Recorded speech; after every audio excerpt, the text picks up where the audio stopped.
Good evening, everybody. Thank you to Leader Jeffries, to my Senate colleagues and all members of the House, and thank you to all of those in attendance today who loved ones because of January 6th. To Officer Brian Sicknick's mother and brother, Gladys and Glenn. Gladys and I are Madison High School graduates together. To Officer Jeffrey Smith's spouse, Erin, and to everyone else, thank you for being here. We are here today because we must never forget what happened on January 6th, 5 years ago. Not only must we remember it, but so much our must our children, our grandchildren, and future generations. The day democracy was placed at greater risk than it has been in a century, in more than a century. 5 years ago, a vicious mob tried to undo American democracy. Thousands of rioters, egged on by Donald Trump, stormed the U.S. Capitol, smashed its windows, desecrated its hallways, ransacked its offices in an attempt to steal the 2020 election. Members hid in the House chamber. Staffers barricaded themselves in offices, hid behind desks, fear for their lives. I remember the moment. I was sitting at my desk.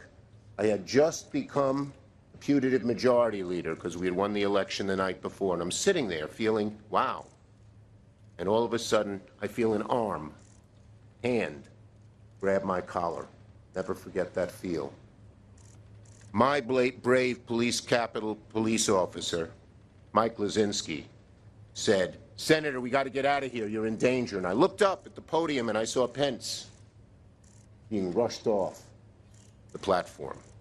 We went out the Senate door, made a right turn, opened another door, and we were within 20 feet of those rioters, of those insurrectionists. One of them looked at me and said, "There he is, get him." But because of the work of my brave police officers, led by Mike Lazinski, I wasn't hurt. Let us never mince words about what happened again. Those who try to lie about it, those who try to make up myths about it, we're not there. We were. Most of us. We know exactly what happened. Exactly what happened. And then, even more malicious, Donald Trump's White House released a maliciously false account that blamed the Capitol Police for the violence. How disgraceful, how despicable, how disgusting, how low. Donald Trump showed what a low human being he is by his actions that day and in preceding days, where he tried to lie and cover up the truth. It's stunning. He is stunning in his maliciousness and his dishonesty. And then, to show truly who he was once again, if his evil character, if his bad character didn't come through enough, on the first day of his presidency, he issued a blanket pardon for every single criminal who attacked our police on January 6th. And now, in a vicious twist of the truth, he blames law enforcement for the violence. In the face of such blatant lies, let us all tell the truth, and let future generations remember it. On January 6th, our Capitol Police officers were heroes.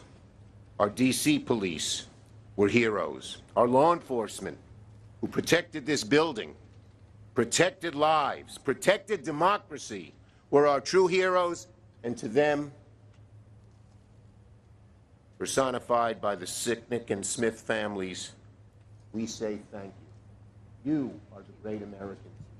You are the great Americans. Not Trump and his minions. And it is just so disappointing, confounding, troubling that so many in Donald Trump's party now have fallen in line with what they know is a big lie. about what happened that day. Whether it's fear, whether it's viciousness, whether it's to seek low political advantage, almost all of them seem to go along with the big lie. And every time they do, they weaken structure and the party of this country and the beauty of this country. So, while Donald Trump pardons insurrectionists and lets those who attack our police officers walk free, we stand here with our first responders. We will make sure that your sacrifices this day are never forgotten, nor will we ever, ever forget the lives of those we lost in the connection with the attack.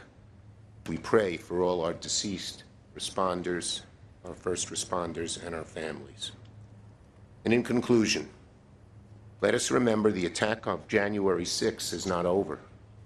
It lives on in the threats to our election workers. It lives on through those who want to take away our right to vote, who want to legalize voter discrimination.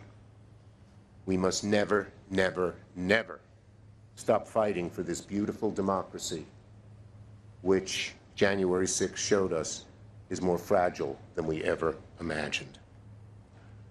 Donald Trump's big lie is powerful, but the roots of our democracy and our desire to make sure the truth remains the truth are even stronger.